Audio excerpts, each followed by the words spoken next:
É isso, pessoal. Seja muito bem-vindo ao nosso canal. Desde já, aquele bom dia, boa tarde, boa noite, boa madrugada para você. Esse é o canal Maro Silva. Seja muito bem-vindo, seja lá qual for o local e o momento que você estiver assistindo esse vídeo.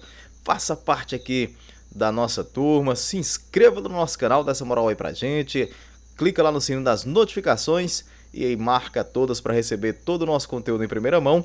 E lembrando sempre, pessoal, vamos dar like no vídeo, comentar para ajudar o engajamento e vamos juntos pelo Brasil, porque é para frente que a gente deve andar. E vamos para a pauta de hoje, que é um assunto internacional, isso mesmo, assunto global, pessoal. Vamos falar sobre a inflação.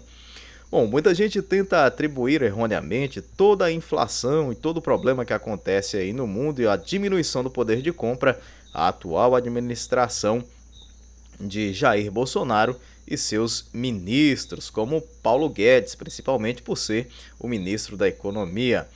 Bom, gente, infelizmente, essa questão da inflação e da diminuição do poder de compra do cidadão, ou seja, você chega com a quantidade de dinheiro no supermercado, mas não consegue fazer uma compra muito grande com a mesma quantidade de dinheiro que você fazia anteriormente. Então, olha só, esse é um fenômeno mundial, isso não está acontecendo apenas no Brasil. E um dos principais culpados disso foi a epidemia do coronavírus, a epidemia global, ou seja, a pandemia, que alastrou-se pelo mundo, trouxe vários prejuízos, morreram muitas pessoas, mas os lockdowns foram o que de pior aconteceu em relação à economia.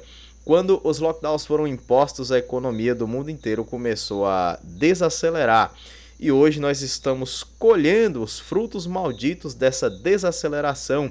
Países quebraram pelo mundo inteiro, na Europa, na África, na Ásia, na Oceania, nas Américas, em qualquer lugar que você olhar, teve economia quebrando por causa do lockdown. E se você acha que isso é um fenômeno que aconteceu apenas no Brasil, meu amigo, você está redondamente enganado. Os Estados Unidos, que é um país que raramente teve problemas com inflação alta e esse tipo de coisa, eles estão sofrendo. A Europa já está passando por um problema ainda pior do que a inflação, que é o desabastecimento. Graças a Deus no Brasil, nós temos sim o problema de inflação tal, que é histórico até eu diria, mas não sofremos, pelo menos de imediato, risco de desabastecimento, que seria ainda pior. Haja vista países que têm um viés mais socialista ainda do que no Brasil, como Venezuela e Argentina, já estão sofrendo com desabastecimento cada vez pior, que já tinha começado mesmo antes da pandemia. E para quem não se lembra, durante o governo Dilma, a economia brasileira diminuiu mais do que durante a pandemia, ou seja, o governo Dilma foi pior para a economia brasileira do que uma epidemia global, ou seja, uma pandemia de coronavírus, só para vocês terem ideia do quão nocivo foi esse governo para o Brasil.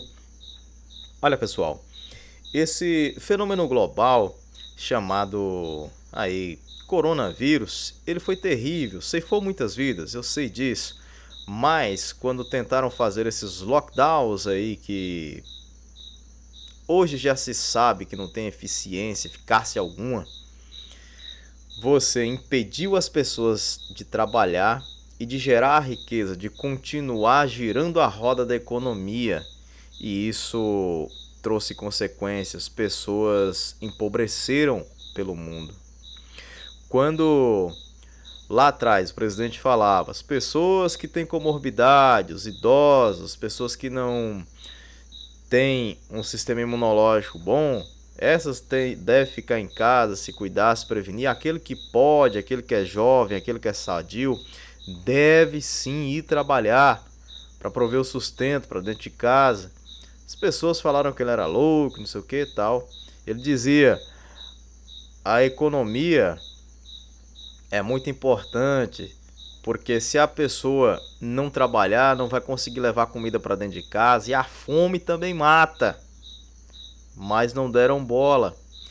Quando se falava das escolas As crianças, elas são praticamente imunes ao vírus. Palavras aí do presidente. Elas têm que estudar, têm que ir para a escola. Hoje está se vendo que as crianças estão aí há 1 ano e meio, 2 anos, passando por um período complicado, onde a aprendizagem delas foi extremamente prejudicada. Foram 2 anos perdidos, jogados na lata do lixo. O ensino no Brasil já não é uma coisa boa, diga-se de passagem. Esse ensino paulo freireano que foi imposto goela abaixo aí das crianças durante muito tempo. Veio essa questão aí de lockdowns e fique em casa, economia a gente vê depois e tal. As crianças em casa não conseguiram aprender direito, aprenderam menos ainda do que o que já aprendiam presencialmente. E sendo que as crianças são praticamente imunes ao vírus, a gente já sabe disso há um bom tempo, mas impediram as crianças de ir. Agora esses imbecis, verdadeiramente esses são imbecis, obrigando crianças que são praticamente imunes ao vírus a ficar usando máscara. Qualquer dia eu vou falar um pouco mais sobre essa questão aqui do sistema imunológico das crianças e por que é importante que elas enfrentem as infecções e não deixe isso para a fase adulta. Se deixar para a fase adulta pode ser muito pior. Mas enfim, deixo isso para um outro vídeo. Olha pessoal, esse fenômeno global de inflação, como eu já falei aqui, ele é global. Vou até ser meio redundante aqui, está acontecendo no mundo inteiro. Então não queira colocar a culpa em uma pessoa. Certa vez eu estava ali na cidade de Janaúba, conversando sobre política, economia, essas coisas com um petista. O cara era até gente boa de certa forma, tudo. Mas conversa vai, conversa vem. Entramos no assunto de política. Aí eu sinceramente parei de conversar com ele. Quando argumentando, colocando argumentos racionais, detalhados e com base em dados.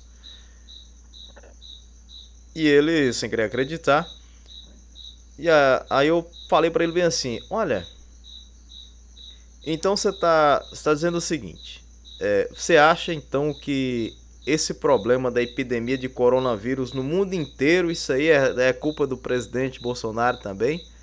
Ele virou para mim e falou: sim, é claro que é culpa dele. Naquele momento eu parei de conversar. Pessoal, não tem a menor racionalidade. Acusar o presidente pela epidemia de coronavírus no mundo, ou seja, pela pandemia inteira, pelas mortes que aconteceram no mundo. Algo realmente inacreditável. Não vou citar nome, não vou falar nada, mas inclusive se ele estiver assistindo aí, eu quero mandar um alô pra ele, tá? Mas, olha, não dá pra engolir uma dessa, né, pessoal? Querer colocar a culpa de tudo que aconteceu no mundo no presidente brasileiro, que nada tem a ver com a história, nenhum de nós tem a ver com a história. Se fosse pra colocar a culpa em alguém, teria que colocar em quem fez o vírus, né? Bom, tem gente que diz que o vírus foi produzido em laboratório, né? Se o vírus realmente foi feito em laboratório, tem que colocar a culpa nessa pessoa que fez o vírus. Fazer esse disclaimer aqui. Se o vírus foi realmente provindo lá do animalzinho, que o chinês comeu ele mal assado, mal cozido, espalhou, o que eu não acredito. Mas, enfim, a gente sabe, é meio com consenso, a gente sabe de onde veio, né?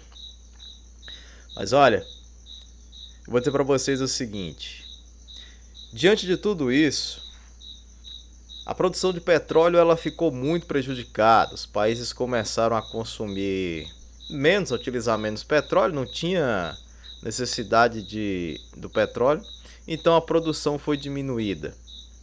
O que aconteceu? A velocidade da produção ela diminuiu. Aí o mundo começou a sair da crise e começou a demandar mais petróleo. Só que a produção, pessoal, ela demora um pouquinho para voltar ao nível normal. Então começou a faltar, de certa forma, petróleo e os combustíveis foram ficando ainda mais caros. Aí o que aconteceu? Combustível mais caro, impostos que os governos estaduais colocaram aí mais altos ainda, o governo federal tentando zerar e diminuir impostos, e os governos federais, ao invés de seguir isso e diminuir a carga para a gente, eles aumentaram os impostos. E aí, pancada no nosso lombo. Para acabar de completar, esse conflito lá na Europa entre russos e ucranianos deixou o preço dos combustíveis ainda mais caro. A Rússia é um grande produtor de petróleo, terceiro, se não me engano. O problema ainda é que você tem a Ucrânia e a Rússia também como produtores de alimento. Você tem a Ucrânia, se não me engano, é a maior maior exportadora de trigo, se eu não estou enganado. É tanto que os europeus vieram falar pro pessoal aqui no Brasil: opa, ó, eu sei que a gente tá aqui e tal, estamos precisando aí que vocês produzam mais comida, porque nós não estamos conseguindo aqui. Tem como produzir aí? O Brasil falou: não, tem sim, a gente vai lá. Pessoal, isso tudo poderia estar muito pior se lá atrás o governo brasileiro tivesse feito como a esquerda e como a imprensa queria, de tomar partido e falar: ó, Rússia, você é malvadona, estamos do lado aqui da Ucrânia, e se vocês não param essa guerra aí, nós vamos cortar relações e tal, e vamos talvez até mandar ajuda para a Ucrânia se vocês não parar com essa guerra. Pessoal, graças à neutralidade do governo federal, à neutralidade do Brasil, nós conseguimos negociar fertilizantes e trazer de lá da Rússia para cá e garantir a safra do ano que vem. Se não fosse isso, o Brasil hoje poderia estar numa situação muito complicada. E quando eu digo isso para vocês, eu falo com um certo sentimento assim de pesar pelo seguinte: independente de qual fosse a postura adotada pela administração atual, acho que se o Brasil tivesse tomado partido e ficado do lado da Ucrânia, eles iam dizer que o Brasil tinha ficado do lado da Rússia. Se o Brasil tivesse tomado partido da Rússia, eles iam dizer que o Brasil tinha que ter ficado do lado da Ucrânia. Como o Brasil se manteve neutro, eles diziam que o Brasil tinha que tomar uma posição de ir para um dos lados. Mas graças a Deus o Brasil continuou neutro e continuou falando com todo mundo e negociando aquilo que deveria ser negociado em prol do bem do Brasil, até porque nós somos dependentes da importação de fertilizantes, já que o nosso STF não deixa o Brasil explorar as reservas que tem de potássio, dentre outros minerais, né, que são necessários na produção de fertilizante. Isso tudo poderia ser produzido aqui no Brasil, mas infelizmente há uma burocracia terrível que amarra o Brasil, que amarra as mãos dos brasileiros que querem trabalhar. E ainda, quando se corta imposto de um lado, vêm os governos estaduais e aumentam os impostos para arrancar nosso couro. Olha, pessoal, eu queria tanto virar aqui para vocês e dizer que o Brasil está indo 100%, mas ainda não posso dizer isso. Eu posso dizer o seguinte, que estamos a caminho cada vez mais de melhorar. Quando eu falo para vocês estamos a caminho, é porque quando eu vejo a questão, a diferença do que já aconteceu no passado e o que acontece hoje, antigamente, há alguns anos aí atrás, você tinha governos que prometiam, mas não cumpriam, e assim escravizavam as pessoas através da miséria. Foi prometido água no governo, foi prometido, né, que ia levar água no Nordeste pelos governos passados, e esses governos não cumpriram a sua promessa, mas mantiveram as pessoas cativas através da promessa. Ó, se a gente foi eleito, nós vamos fazer, e a obra sendo empurrada com a barriga e eles cada vez mais roubando, roubando, roubando e roubando. Eu não lembro agora exatamente o valor, mas o dinheiro que foi desviado dava para ter construído o que dava para ter feito umas 60 transposições do São Francisco. E não é uma hipérbole que eu tô falando aqui não, foi o cálculo que fizeram. Acho que era mais ou menos isso aí. Dava para ter feito 60 transposições com o dinheiro que foi desviado. É brincadeira. Aí em menos de 4 anos, 3 anos e pouco aí, o governo entra, faz o que deveria fazer e leva água no Nordeste, liberta aquelas pessoas do cativeiro psicológico ao qual foram submetidas. Para quem não sabe, o senhor Ciro Gomes, esse aí mesmo que é candidato, ele na época das eleições mandava entregar água para as pessoas em carros-pipas, mas queria o voto delas em troca. Isso era um sistema conhecido como a máfia dos carros-pipa, que fez o senhor Ciro conseguir muitos votos às custas da pobreza e da humilhação daquelas pessoas que não tinham água limpa para beber, e ele se aproveitava disso, esse canalha chamado Ciro Gomes. Mas enfim, vou encerrar esse vídeo de hoje por aqui. Eu peço a Deus que abençoe a sua vida. Muito obrigado por assistir esse vídeo. Fiquem todos com Deus. E até a próxima. E olha, não se esqueça. Existe inflação. Não estou negando problema aqui. Ao contrário do que muitos dizem aí, não sou nenhum negacionista ou qualquer coisa ista do tipo. Eu sou apenas uma pessoa que vê o problema, mas que vê mais do que isso. Vê quais são as causas do problema. E sempre que possível até, mostra soluções. E para solucionar esses problemas, uma boa parte é colocar a sua cabeça para funcionar e no dia da eleição escolher entre um governo que herdou uma herança maldita, dívidas e muitos problemas de lá de trás, mas que está fazendo o Brasil ir para frente mesmo durante uma pandemia, guerra pelo mundo e tudo aquilo que foi herdado que a gente ainda está pagando os roubos lá de trás, ou voltar para o governo que cometeu esses roubos, que cometeu esses crimes, que prometia mas não entregava e que fez todos nós passarmos por um período complicadíssimo até hoje, porque até hoje ainda estamos pagando as contas que o PT fez para o Brasil. Bom, pessoal, essa é a minha dica para você, para a melhoria do Brasil. No dia da eleição, esqueci agora exatamente qual é o dia da eleição, mas é um conselho que eu te dou, porque é isso que eu vou fazer. Continue com a mudança do Brasil, vote Jair Bolsonaro. 22. É um candidato perfeito? É óbvio que não. Mas perfeição é só para papai do céu. Aqui na terra, a gente vai com o que nós temos de melhor. E do meu ponto de vista, a melhor opção é Jair Bolsonaro. Em 2022, é Jair ou já era. É isso aí, pessoal. Obrigado pelo carinho da sua audiência. Valeu e até a próxima. Fui!